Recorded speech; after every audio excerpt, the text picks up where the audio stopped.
and operate take their space in their D.C. office. Again, on October 31st, we'll be live at Mother Jones Magazine's D.C. office. And now the House of Representatives in session. House will be in order. The chair lays before the House a communication from the Speaker. The Speaker's Rooms, Washington, D.C., October 4th, 2013. I hereby appoint the Honorable George Holding to act as Speaker pro tempore on this day. Signed, John A. Boehner, Speaker of the House of Representatives. Pursuant to the order of the House of January 3rd, 2013, the Chair will now recognize members from lists submitted by the majority and minority leaders for morning hour debate. The Chair will alternate recognition between the parties, with each party limited to 1 hour and each member other than the majority and minority leaders and the minority whip limited to 5 minutes each, but in no event shall debate continue beyond 11:50 a.m. The Chair recognizes the gentleman from Alabama, Mr. Brooks, for 5 minutes.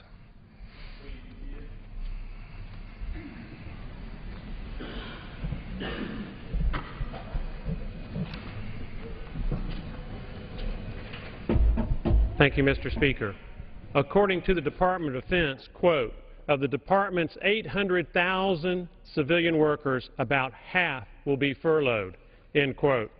That means President Obama, our Commander-in-Chief, in his sole discretion, publicly declared that roughly 400,000 DoD civilian employees are not essential to America's national security.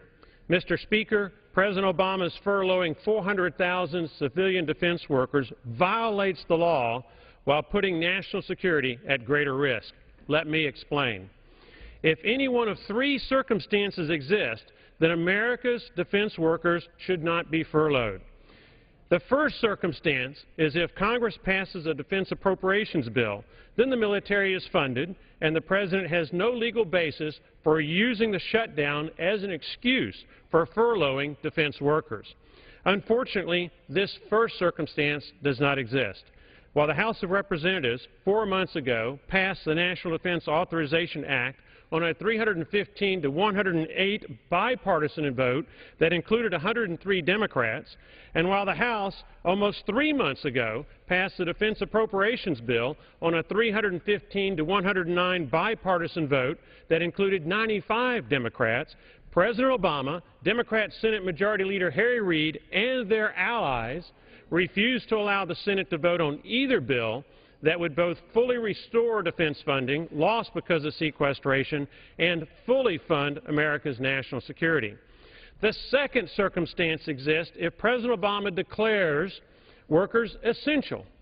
While I disagree and question why any commander-in-chief in his sole discretion would slight 400,000 defense workers by declaring them superfluous to America's national security, President Obama did just that. Hence, the second circumstance does not prevent furloughs of civilian defense workers during this shutdown. Which brings us to the third circumstance, the Pay Our Military Act. This act not only forces the President to pay our men and women in uniform, it does more, much more. It also bars the President from furloughing civilian defense workers even if there is a government shutdown, even if they are not declared essential, and even if Congress has not passed its defense appropriation bill. For those who wish to read it, Google the Pay Our Military Act to confirm that what I say is true. The Pay Our Military Act states, in part, and I quote, "There are hereby appropriated for fiscal year 2014 such sums as are necessary to provide pay and allowances to civilian personnel of the Department of Defense whom are providing support to members of the armed forces," end quote. Let me repeat that for emphasis.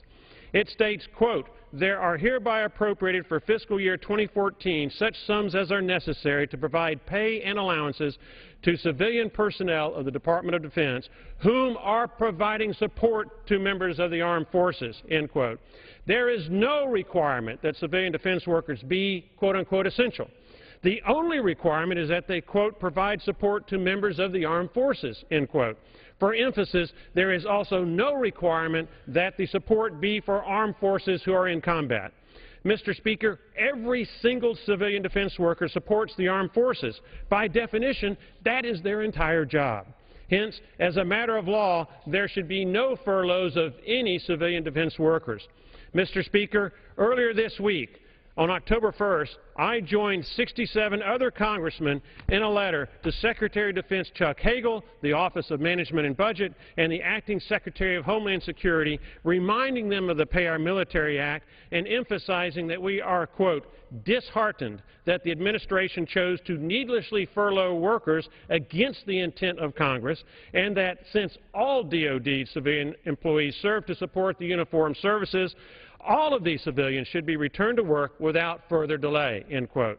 Mr. Speaker, the President, our Commander-in-Chief, is actively violating the Pay Our Military Act. The Obama administration must immediately return all 400,000 furloughed DoD workers to work. Why, Mr. Speaker? Because it's the law. Mr. Speaker, I yield back. The gentleman yields back. The chair recognizes the gentleman from Oregon, Mr. Blumenauer, for 5 minutes. Thank you, Mr. Speaker. Today is the last day on Capitol Hill for Janine Benner, my Deputy Chief of Staff. Janine and her husband, Greg Dodson, a key member of the Commerce Committee, are a true Capitol Hill power couple. Not the type that you see in the society pages of the Post or holding forth on Saturday morning talk shows. When you see them on television, they are sitting next to a member of Congress, helping them on a bill or an amendment to look smarter and do their job better. Ms. Benner joined our office as a legislative assistant in 2001, shortly after the 9/11 attacks, and leaves having seen Congress at its best and worst, the near meltdown of the economy, wars, the shutdown. She's seen landmark legislation and made important contributions to many. She knows that we often make it harder than it should be, but that didn't stop her or discourage her. History will judge what Congress has accomplished in her 12 years, but there's no doubt that Ms. Benner made it better.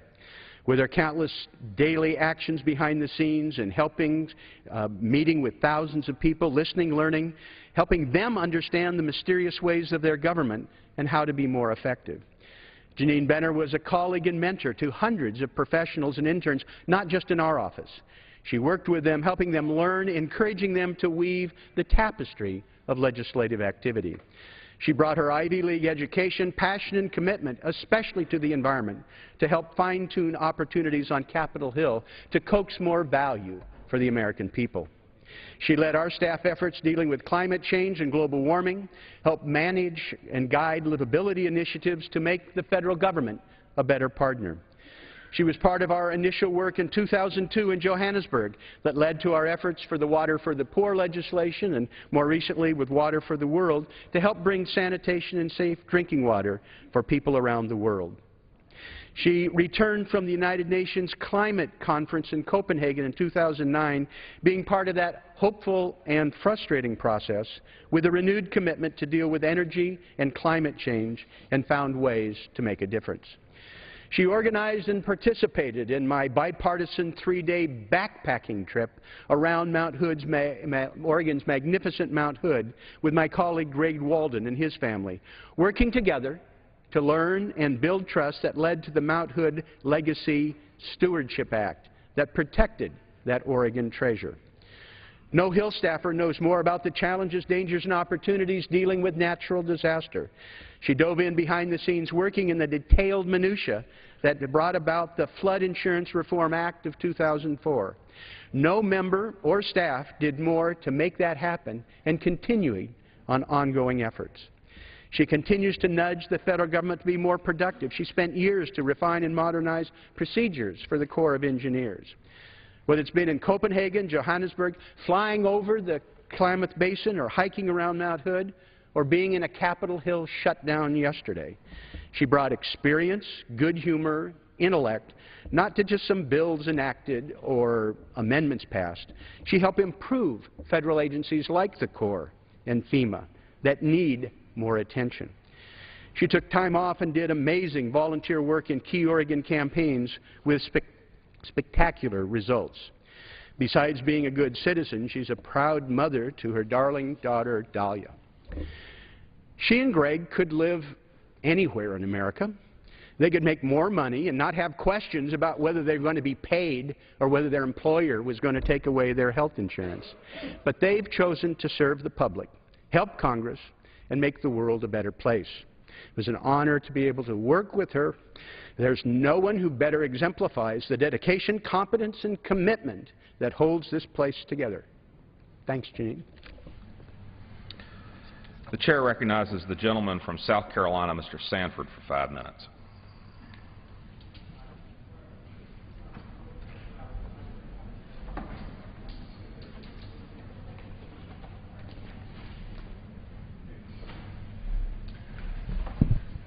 Mr. Speaker, I came down to this well yesterday to talk about how for 20 years I've run back and forth to the Lincoln Memorial, and how day before yesterday I was shocked to run down there and see the place in chains. I had planned on making a run last night, and then tragically the shooting occurred here yesterday. But it turns out there's some things that I didn't know about the Lincoln Memorial in this shot. I'd become so agitated that I'd asked a tourist to take a picture, and it's an amazing picture of again, the Lincoln Memorial without people. Because what I have come to learn is it has always been a place with people. I didn't realize that in the last government shutdown, President Clinton elected not to close down the Lincoln Memorial. I didn't realize there have been 17 shutdowns in this country since 1976, and not one president elected to close down the Lincoln Memorial. That means President Ford, President Carter, President Reagan, President Bush, and President Clinton, each when given the discretion in how they would handle a shutdown, chose not to hold Americans hostage in somehow gaining political favor by shutdown that would hurt them on their tour to Washington, D.C. In fact, what I came to learn is that in the history of the American Republic, the Lincoln Memorial has never been shut down. And so my simple question would be why? I mean, I think it's interesting that Dr. Martin Luther King came to its steps and he talked about how the American dream for many pieces of America and many people in America was in chains. And yet this president, for some reason, chooses to chain the Lincoln Memorial in a way that has never been done in the history of our republic. I don't know why he would do so, but what I can say is that it turns out he has a history of holding people hostage in a political equation that I think is very, very harmful. Because, you know, in the sequester, he chose to end public tours to the White House. That means an 8th grader who may be making their one trip to Washington, D.C. over the course of their life is no longer afforded the chance to visit the White House as school groups have done literally since the time of Jefferson. Always that has been the people's house. Not a palace, but the people's house. And what I came to learn here that I didn't know over the last 24 hours is that the White House, as it turns out, spends $277,000 on calligraphy. Now, you can either keep the White House open for tours for 8th graders across this country, or you can spend $277,000 on calligraphers. Now, what's a calligrapher? A calligrapher is a person who writes in very fancy prose on a very fancy invitation to rich folk to come to the White House. That's what a calligrapher is. And he would elect to do that, or to take an extra trip on Air Force One, or not to raise private money to open up the White House for tours. It turns out, I've come to learn, in many cases it's costing more to chain these public open-air monuments, whether the World War II monument, whether the Lincoln Memorial, whether the Jefferson, in many cases costing more to rent barricade equipment, to take people out of furlough, to have them there in ways that have never been okay. So it is okay to disagree that we disagree. I mean, agree that we disagree. It's okay to say, you want to spend more? The House wants to spend less. Harry Reid wants to spend more. We want to spend less. I think the Congressional Budget Office numbers are on our side. What they show is that in just 12 years, we're going to be at a point in this civilization where there will only be enough money to pay for interest and entitlements and nothing else. And in that regard, what we see is simply a prelude to much greater problems in this country if we don't get our financial house in order. So it's okay to disagree on those things, but it is not okay to try and inflict political pain to the American citizen as a way of somehow scoring a political point, particularly when this House has sent 4 different bites at the apple in terms of trying to keep government open, and particularly when this House has sent a bill over that would keep the national parks open, that would keep groups like NIH open, Guard and Reservists, go down the list. So I would come back and ask of you, Mr. Speaker, that we look for some way of, again, unchaining monuments that have never been chained in the history of this republic, because I think they represent very silly political games by this president. And with that, I would yield back the balance of my time. The chair recognizes the gentleman from California, Mr. Beer, for 5 minutes. Thank you, Mr. Speaker. It's day number 4 of a government shutdown, day number 4 of not doing our job. To the folks in the gallery, if you sit here all day, you're going to hear people throwing the blame game and playing that blame game. Democrats blaming Republicans, Republicans blaming Democrats, the House blaming the Senate blaming the House blaming the President. Let's stop this madness and let's stop the blame game. Let's stop pointing fingers at one another and let's just do our job. Mr. Speaker, it's time we did our job. You're the Speaker of this House. This is a House that has both Democrats and Republicans. It's time that you were Speaker of this House.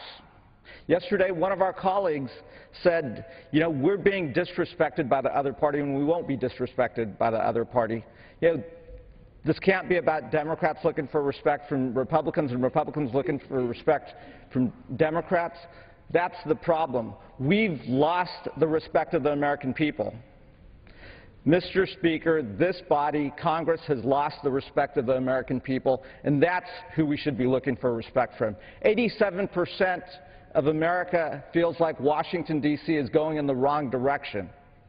Mr. Speaker, let's spend time working to earn the respect and the trust of the American people. This has to be bigger than political parties. It has to be about America. Here's who deserves our respect. The United States Capitol Police. Did you see how great they were yesterday? They performed admirably. They did everything that they had to do, and they did so without getting paid. They're not getting paid. They show up, though. They do their duty. They do their work. They deserve our respect, and they have the respect of everyone in this body and the United States because they're doing their job. Mr. Speaker, if we want to get the respect back, we better do our job. You know, here's some other people who deserve our respect. When I visited our troops in Afghanistan earlier this year, those are some of the most professional young men and women that I've ever met. When they're called and asked to serve, they just show up for duty. They do what they have to do. 1 tour, 2 tours, 3 tours. They are doing their jobs. They deserve our respect. Mr. Speaker, if we want the respect of the American people, we need to do our job as Democrats and Republicans. You're Speaker of the House. Bring us together. The leadership needs to start coming together and doing their job. That's how we get the respect back. Mr. Speaker, the men and women behind us, they show up every day. They're doing their job, but they're not getting paid.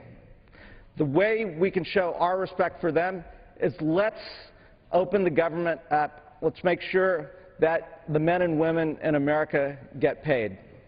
Let's start rebuilding jobs. That's how we can earn their respect. Let's do our job. Mr. Speaker, every year thousands of Americans show up. Young college students show up in Washington, D.C. to serve their country. They show up as unpaid interns. They show up as low-paid staff members. In my office, we have, a young college graduate, Calvin Lum. He shows up for work every day. He helps me deal and talk and manage the constituent requests that are coming in. He's not getting paid. Let's show our respect to those folks that care deeply about our country, about the United States of America. Let's open government up again. Mr. Speaker, it's time that we work to get the respect of the American people. Let's do our job. My father taught me a little bit about respect. He said, son, the way you get respect is you don't ask for it. The way you get respect is you go out and do your job. You work hard. You do it with integrity. You don't blame others when things fail. You just work harder. Mr. Speaker, let's get the trust and the respect of America back again by doing our jobs, which is opening up government, which is starting to put together a real budget that relieves our children and grandchildren of crushing debt that's coming at them. Let's do our job as Democrats and Republicans, listening to each other, taking the best ideas out of both parties, and doing our job. Mr. Speaker, if we want to get the respect of America back, we'll do our job. The Democrats and Republicans in this body are ready to open government. We have the votes. It's up to you now just to bring legislation to the floor to let us open government again, to make sure our Capitol Police are paid, to make sure the men and women serving this country are paid, to make sure the tourists that are coming to the United States Capitol to visit and show their respect for America are able to visit the monuments.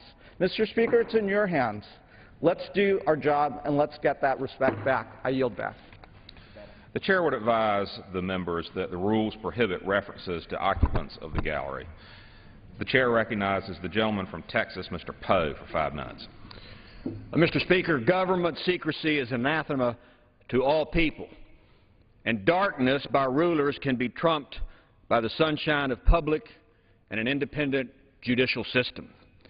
But, Mr. Speaker, secrecy by a judicial system is a threat to liberty of all free peoples. So, in our country, we have the Constitution, and specifically the amendments to the Constitution protect us as a free people against government intrusion, government violation of our privacy. Because government really has no power. It has what we give it when we give up our liberty. And the amendments promote openness of government. You know, there's the Sixth Amendment that talks about a public speedy trial where witnesses come forward and people are put on notice of the crime and they're given a jury trial. But the most important part of that amendment is that the trial is public. Seventh Amendment deals with jury trials in civil cases. Of course, the Fifth Amendment talks about the fact that in a trial, a person accused doesn't have to testify or produce any evidence against themselves. And then the Fourth Amendment talks about how government is limited on how it can intrude into our homes and our papers. It limits government surveillance. And it's a philosophy that government must have reasons. It must be a reasonable search based on probable cause, and that there must be a warrant drafted under oath describing the place to be searched, the persons and objects to be seized. Now, this just didn't come out of our ancestors' minds because they thought it was a good idea. There are historical reasons for that. Maybe in our public school system we ought to teach more about history and why we do things the way we do. But it goes all the way back to the 1500s in England, when England invented this concept of the Star Chamber. The idea was, well, we're going to be able to prosecute and go after nobles, certain people who are being able to get away with violations of the law. But the courts were made specifically to be secret courts, where there was no witnesses, there was no indictment, and a person was forced to testify against themselves. So obviously it was abused. It was abused by the kings of England, primarily Henry VIII, when he went after and fought his opponents by prosecuting them in those secret courts. The United States doesn't have the Star Chamber, but we have the NSA, the National Spy Agency as I call it, and the FISA courts, the 21st century descendants of the Star Chamber. The NSA gets the Foreign Intelligence Surveillance Courts Act and allows those courts under FISA to authorize searches of anyone. Those searches are not based on probable cause. Those areas are not described. It is a general warrant concept that they used in England to search people in England that were political opponents. The spy courts in the United States started probably with a good reason, to go after these terrorists that are after us.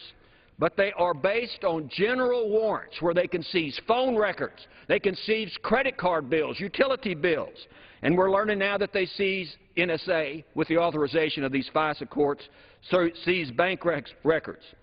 It's also, the judges are far from being independent. They meet in secret, just like the Star Chamber did. They can't even keep the records of the proceeding. Those are turned back over to the government.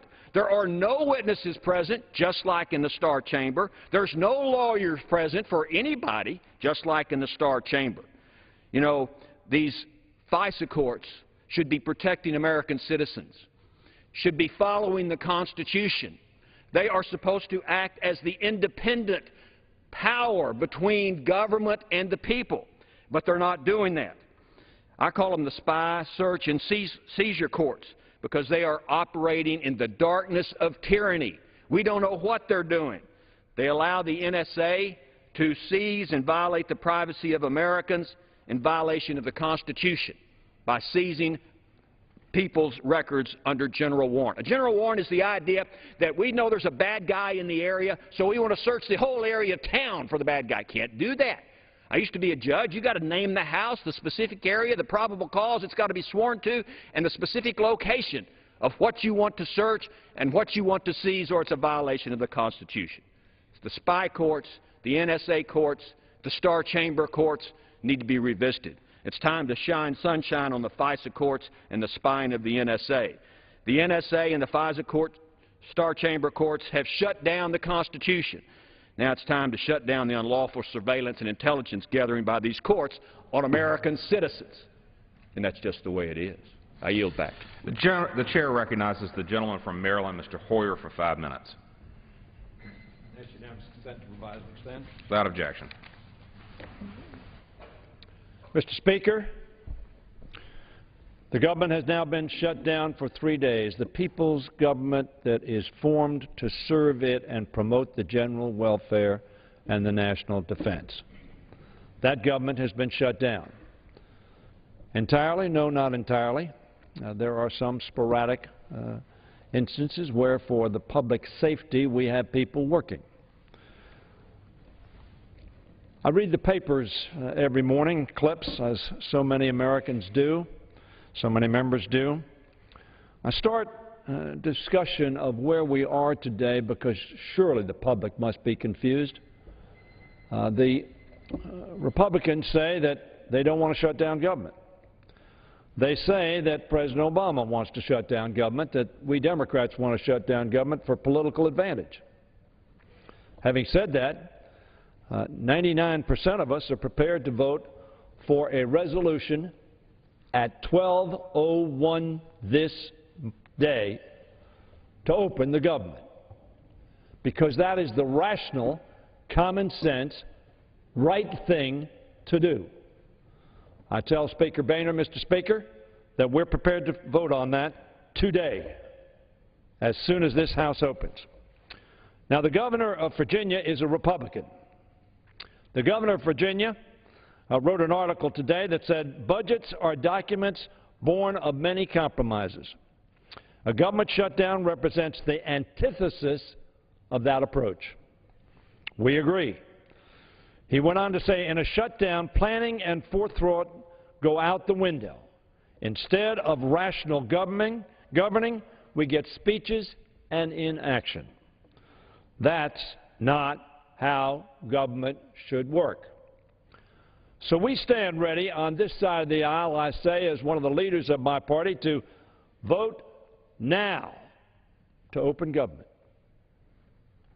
And yes, to do what in a democracy we ought to do, sit down and discuss compromises.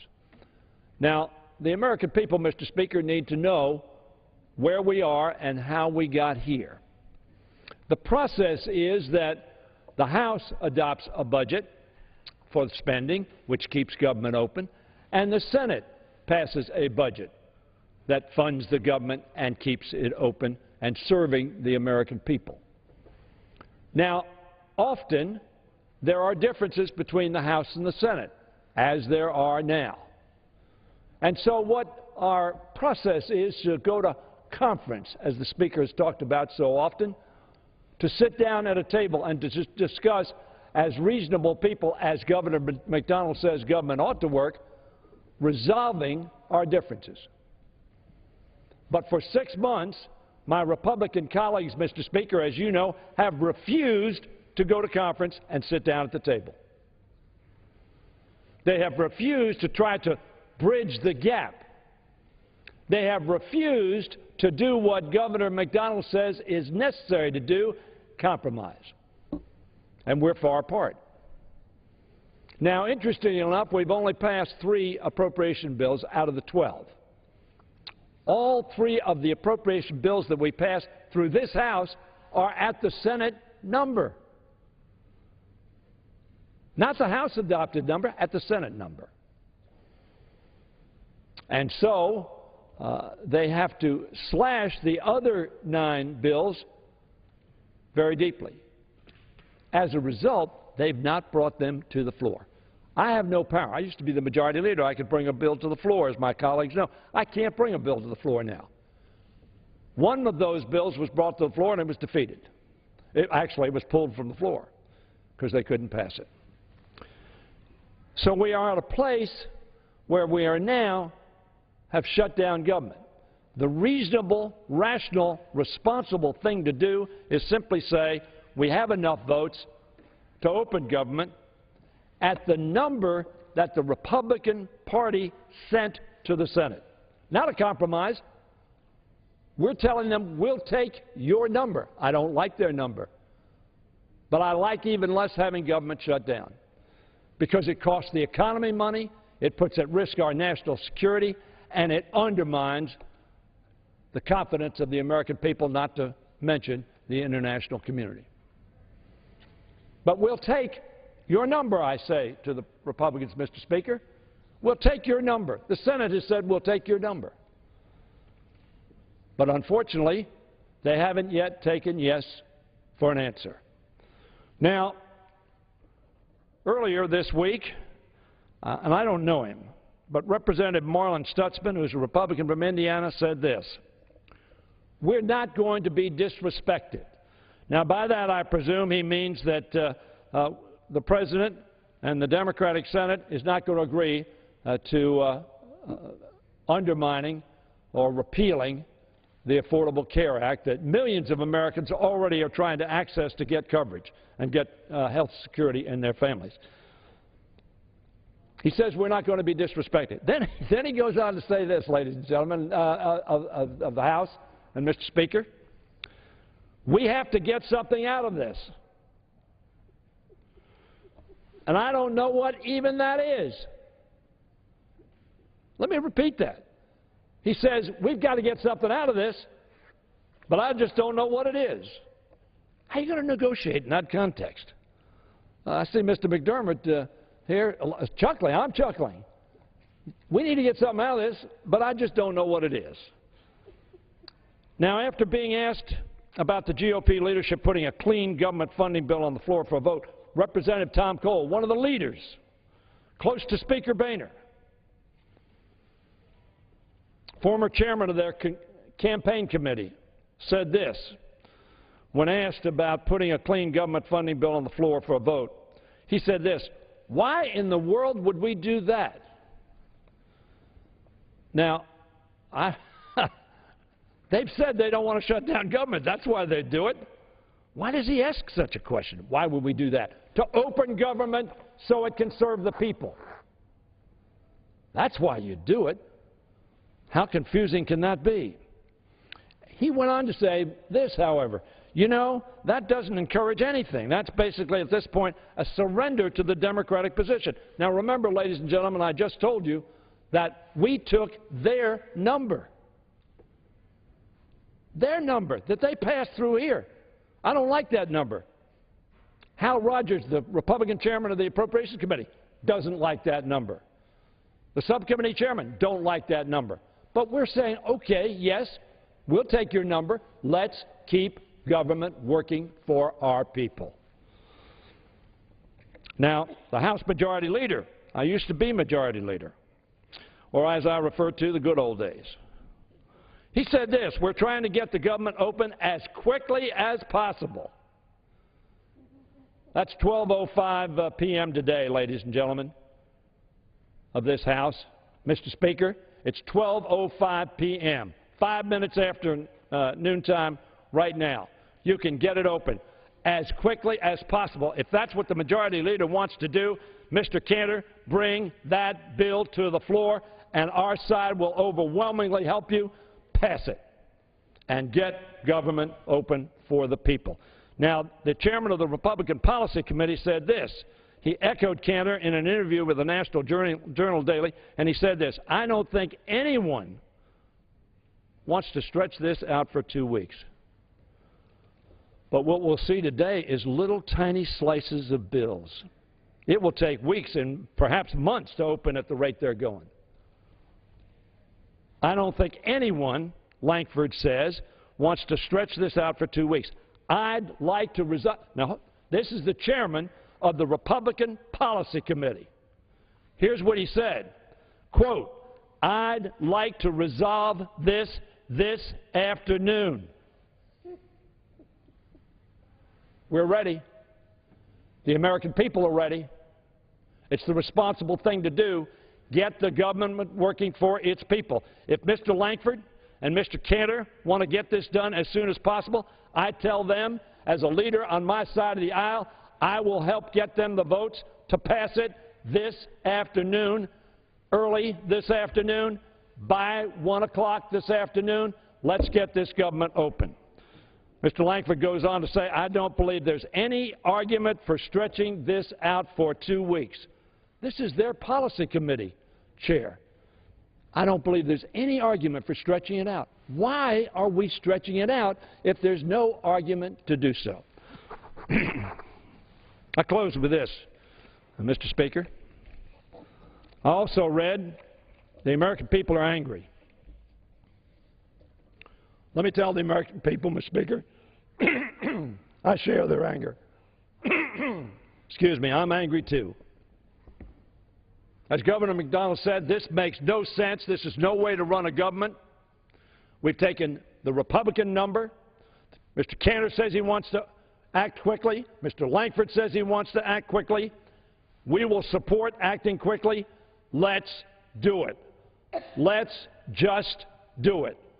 Open the people's government today, not slice by slice by slice by slice over the coming weeks and months, but today, for the people, of the people, by the people. Open the government today. And I yield back the balance of my time. Chair recognizes the gentlewoman from North Carolina, Ms. Fox, for 5 minutes. Thank you, Mr. Chairman. Mr. Chairman, our House Republicans remain committed to a bipartisan solution to reopen the federal government for the American people, and we continue to act in good faith to find an agreement with Senate Democrats to do just that. But to build a bipartisan compromise, the Senate needs to come to the table so we can work through our policy difference. My colleague from Maryland gave a quote from one of our colleagues, but he neglected to mention that Senator Harry Reid said, why would we pass bills to keep the NIH operating and help children with cancer? We've offered such a bill, and guess what? 171 Democrats voted against pediatric cancer research. 172 Democrats voted against funding the national parks. 164 Democrats voted against funding veterans' benefits. Mr. Speaker, that doesn't sound like people who want to get the government back open. Harry Reid said, why would we want to do a piecemeal approach? Well, we all know, and the American people know, that the way we pass appropriations bills here and the way we have the government running is by passing individual bills. We have 12 different bills that we normally pass. The House has passed 5 and sent them to the Senate, and the Senate has acted on none of them. So now we're doing it the way it's supposed to be done, under regular order. We're bringing the bills to the floor and passing them, and yet the Senate will not act on them. What about the barriers at the memorials, Mr. Chairman? Isn't it a shame that barriers have been put up at our outdoor memorials that have never had barriers put up before? They're always open 24/7, 365 days a year. Why deny World War II veterans the opportunity to get onto their own memorial? How petty is that, Mr. Chairman? Make no mistakes. House Republicans want to reopen government and stop shutdown policies before they cause any more pain. But if the Senate will not meet with us to build a bipartisan solution to end the government shutdown, we'll continue to take the lead to fix problems for the American people. We want a fair government. And on those two things, an open government and a fair government, Democrats and Republicans should agree. But there are few hang-ups. Shouldn't principles of fairness apply to Obamacare? My colleagues in the House and I say yes. Big business and other well-connected groups are getting a one-year delay from Obamacare, courtesy of the President, to prepare for its drastic changes, brace for its higher cost, and study up on its mountains of regulation. American families and small businesses who apparently don't have the same pull with the White House aren't going to get the same treatment. And further, many are losing the health care they like and would prefer to keep or are having to find insurance through Obamacare exchanges without any help from their employers. That isn't right. At the very minimum, these Americans deserve to have the same delay big businesses have to prepare for Obamacare's drastic changes, brace for its higher cost, and study up on its mountain of regulations. Mr. Chairman, we remain committed to a bipartisan solution to reopen the federal government, and that's where we need to go. But rather than building off of common ground and fixing those problems for the American people, the President and the Senate are reflexively saying no. Preserving problems as leverage is wrong. Help us do the right thing for the American people. Help us end this shutdown and ensure fairness under Obamacare. It's time for the Senate to join us at the negotiating table and achieve fairness for all. And with that, I yield back. The Chair recognizes the gentleman from California, Mr. Lowenthal, for 5 minutes. Thank you. I ask unanimous consent to address this, the House and to revise and extend that. Without objection. Mr. Speaker,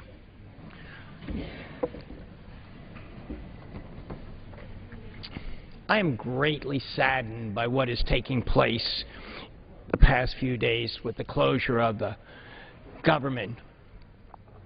We're participating in a downward spiral that has no end in sight, and we've lost the ability to relate to ordinary Americans. It's important to talk about how our actions or inactions here in Washington affect the very people that we represent. I want to talk to you today about two people who have been impacted tremendously by the actions of this House to close down government. Let me begin with one of my constituents who is an FAA and safety inspector who's been furloughed. He's been furloughed from, as I mentioned, from his job as a Federal Aviation Administration aviation inspector because we have not been able to keep the government open. He reached out to me, and I have here his letter. He reached out to me and asked that I share his concerns with all members of Congress and with the public at large. He made it clear to me that he was not here to talk about or to ask me to minimize the hardship that is going on in his family. Instead, he wrote that he wanted to express his concerns that the aviation inspectors will not be on the job to ensure the safety of U.S. travelers. My constituent, a retired Army officer, a veteran, wanted me to specifically talk about 4 safety functions that are now not being performed by FAA inspectors under this government shutdown. First, surveillance of aircraft, pilots, both domestic and foreign repair stations, have been halted, leaving aircraft maintenance and aviation operations unchecked. Second, in-flight cockpit inspections have been suspended, meaning that safety inspectors are not in the air overseeing aircraft, pilots, flight crew members, and in-flight operations and procedures. Third, ramp inspections are not being conducted at airport gate facilities.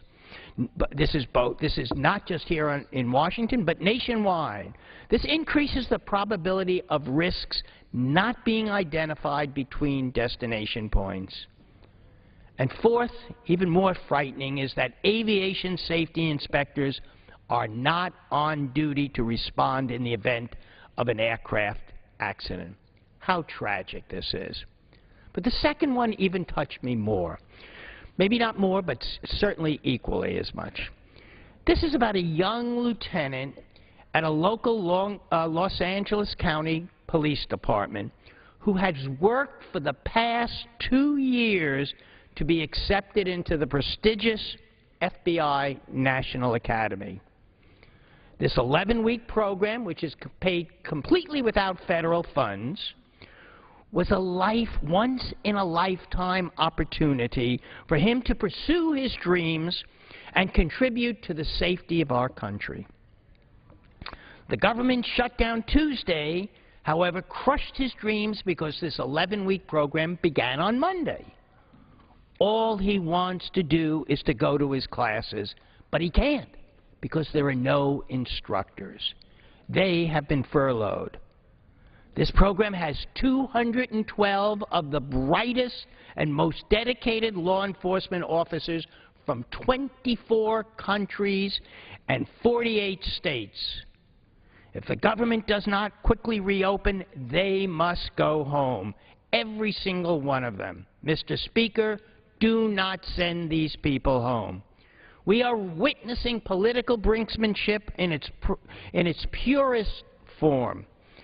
The American people have no time for these games, and I did not come here to participate in unnecessary political brinkmanship. I came to provide solutions and resolve problems. Instead of pitting Americans against Americans using this piecemeal approach that my colleagues across the aisle have decided to do to keep the government open, I urge my colleagues across the aisle to declare victory, use their own budget numbers, and vote for a clean CR that will last until mid-November.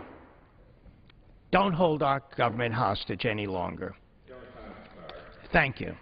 Chair recognizes the gentleman from Florida, Mr. Mica, for 5 minutes. Well, thank you, Mr. Speaker. And just a quick minute to reflect on the previous speaker. First of all, as a former chairman of Transportation, chair of the Aviation Subcommittee, if the FAA administrator is not ensuring that safety positions, including inspectors that are key to safety, that those positions are filled and manned during the shutdown, he should turn in his resignation immediately. I can tell you he has the discretion to make certain that safety and our essential air service inspections are conducted. So this is a game that's being played by the other side. Secondly, the gentleman spoke to a non-federal program. There's no reason that any program that's supported with private money can't continue. We've seen this game played this week, poking veterans in the eye, poking even minorities in the eye.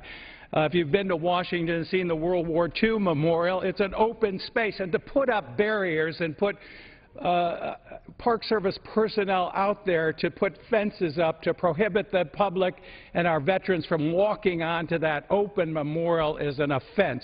To do the same thing to the Martin Luther King Memorial is an offense to our minorities and all Americans. So this is a game that's being played. I've seen it played. Just a short time ago, and it's good to have some institutional memory on FAA. The other side control this body. Now they control the House, the Senate, and the White House in huge majorities. They could not pass an FAA reauthorization. They did 20 extensions. During that 20 extensions, you know what happens? They left all of our safety policy. They left our advancements in technology, our next generation air traffic control programs, all in the lurch. And here they're talking about a 4-day disruption. And they did the same thing to me. I sent over to Mr. Reid, and after the 20-some extensions, I sent to him a clean extension with one caveat. You couldn't have Essential Air Service, a federal program in which you gave more than $1,000 per ticket subsidy. That was offensive to him because he was giving $3,720 per airline ticket subsidy. And he held up the legislation for 2 weeks. We had a partial shutdown of FAA for 2 weeks. They called me every name in the book. I was a one-man Tea Party terrorist cell. The president, I heard him talking about holding a gun to the head of the Senate. That's what they used against me. They've used this before. They're using it again. They had an opportunity to do some of these things. They did. They couldn't even pass a budget. The only reason they passed a budget this year was we put no pay, no budget, all of their 4 years. So let's look at the record. How did we get ourselves into this situation? They spent that 4 years passing a health care bill that they told us that we'd know what was in it after we passed it, and we found out. The president 17 times has changed provisions in it that were in law. He gave an exemption to business people. He gave exemptions to his friends. He changed the law. Many of us wanted to do away with the law. We know that it's gone into effect. We've asked for a reasonable approach to negotiate and change some things that need to be changed. Let members of Congress and the White House staff and others be subject to Obamacare. Let's have some relief for individuals for some time. But you can't do that if you won't negotiate. If you're golfing on Saturday, as the president was doing, if you don't show up for work on Sunday like the Senate didn't do, if you come to work on Monday at 2 o'clock, you don't get the job done. And then if you go to the White House and you don't sit down and talk or negotiate, you won't get it done. We're here. We're going to be here 24/7. Our leadership is committed to stay over the weekend, next week, till we get it done, till we open the government, till we get the finances of this country as it careens down the path to possible default. $17 trillion, asking for another trillion of indebtedness, from $9 trillion to 17, going to 18, double it in, what, 5-6 years of this administration, spending out of control large government programs that do need our attention. We need to be responsible. We need to be accountable. We need to take any law, whether it's Obamacare or others, and make certain that our people do have health care and do the best job possible working together and compromising. I yield back the balance of my time. Chair recognizes the gentleman from New Jersey, Mr. Andrews, for 5 minutes. Mr. Speaker, I ask for unanimous consent to address the House for 5 minutes and to revise and extend my remarks. Without objection. Thank you. Thank you, Mr. Speaker, and I say good morning to our colleagues and hope that as we focus on the very real pain and burden that so many Americans are feeling, that we can act this afternoon to alleviate that pain, whether someone's looking for health care services from the National Institute of Health or whether they're troubled by the problems at the FAA that Mr. Lowenthal just talked about, or whether they're veterans or person in our police departments or military, that we can alleviate the suffering they are feeling, and we can, again, have taxpayers receive the services for which they are paying by passing the Senate short-term budget this afternoon. It's pretty clear to me that a significant majority of House members would vote in favor of that budget. It should be put on the floor. If I'm wrong, it will fail, but we'll have a vote. I think I'm right. I think that the bill will pass, the government will reopen, and the shutdown will end. That's the way we ought to proceed. If a majority of this House believes that that's the right thing to do, the majority should be given the chance to vote on that particular piece of legislation. I hope we can also focus on the long-lasting damage that's being done to the way we govern our country by what has happened here. I want to say from the outset that I feel strongly that the Affordable Care Act is a good thing for our country.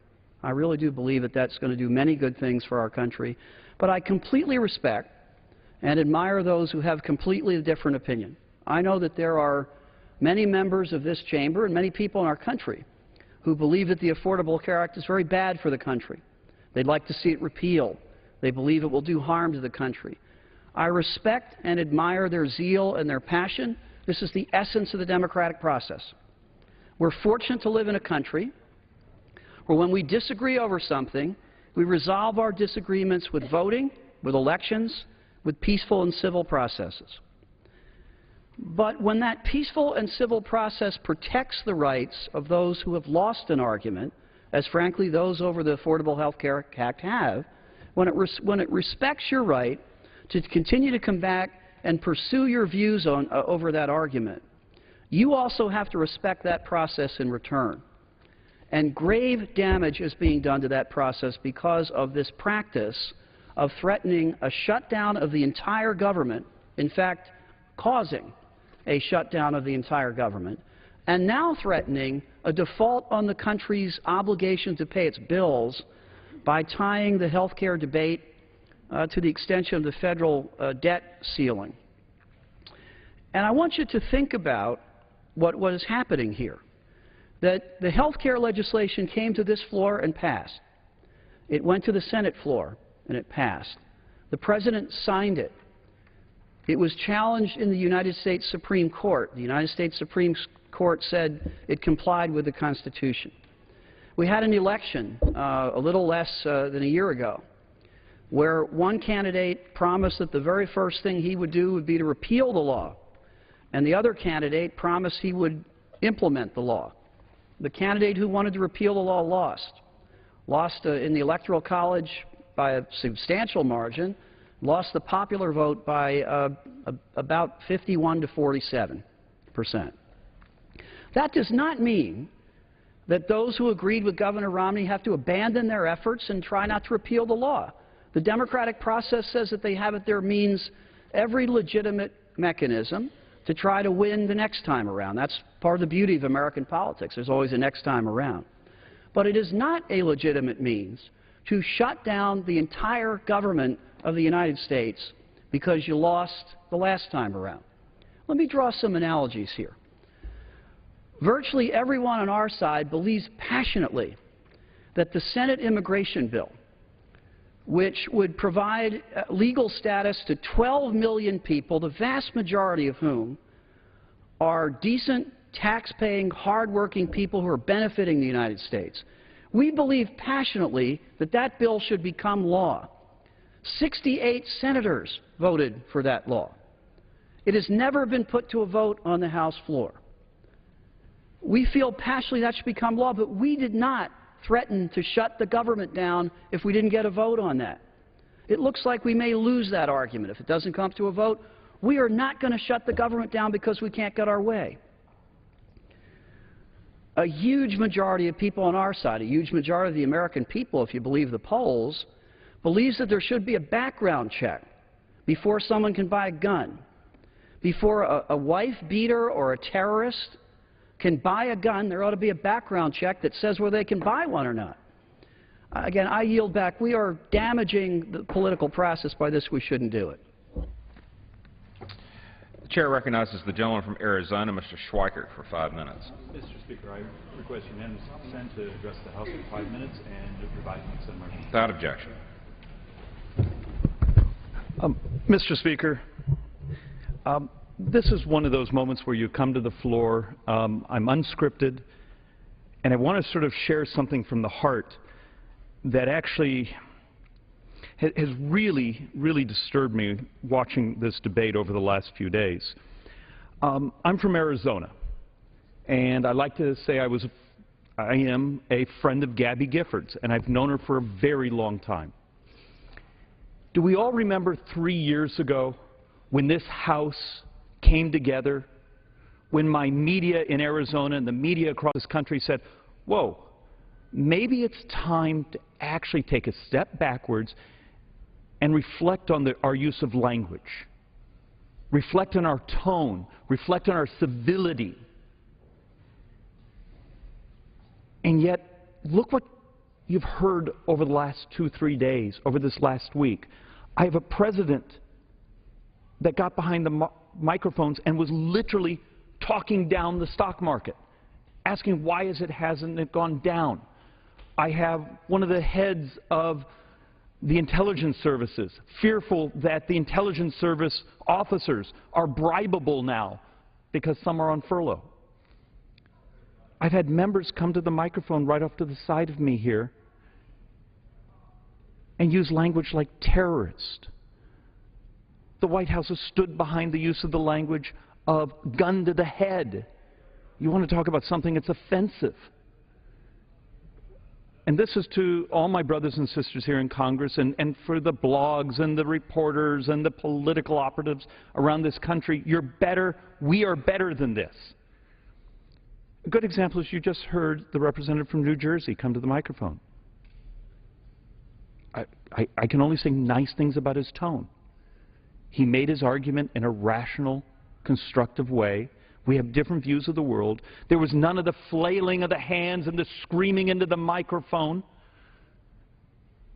And you have to start to take a step backwards and wonder, why the theater? Why the viciousness on the theater coming from the left? I hope we don't look back a month from now and find out that some of this was about money, fundraising, the politics of cash, because the reality, this argument is actually pretty darn simple. Those of us on the conservative side believe we have reached out over and over. And if you really want a solution, and this is to Senator Reid, send over some members to that conference committee. Put them in a room and let them start talking. You know, I'm from that view of the world that a big deal is healthiest for the country, but then I will hear language like, well, we're heading towards the debt ceiling and you're going to default. Anyone that says that is looking you in the eyes and lying to you. Either that or they don't own a calculator. You got to understand the math. This country takes in 18% of GDP in taxes, and we pay out 2% in debt coverage. And in 2014, we have, what, $1.6 trillion in refinancing. The fact of the matter is, any way you ladder the model, we're never, ever, ever, and I'm also quoting Bill Gross from a couple of days ago, we're never, ever, ever, ever, it's implausible that we won't make our interest payments. You have a $3.1 trillion we're going to take in tax revenues. We're going to spend about $3.7 trillion. So using language like, well, we're going to default, has the left decided that they're hungry to scare the markets, hungry to scare the world debt markets? And is this how you leverage politics? Look, I understand we have different views. I actually believe the Affordable Care Act, Obamacare, is part-timing America, is destroying so many people's opportunities. But I also do believe we do have to come up with solutions and continued solutions for pre-existing conditions, as someone with severe asthma. But we have our vision. We want to get to the same goal. So to my friends on the Democrat side, particularly over in the Senate, 2 years ago, you lit up my phones in my office demanding that we talk and negotiate on other issues. So that rhetoric was acceptable in the summer of 2011. But today, it's not. How about just a little bit of intellectual consistency from the left? And with that, Mr. Speaker, I yield back. The chair recognizes the gentlewoman from Oregon, Ms. Bonamici, for 5 minutes.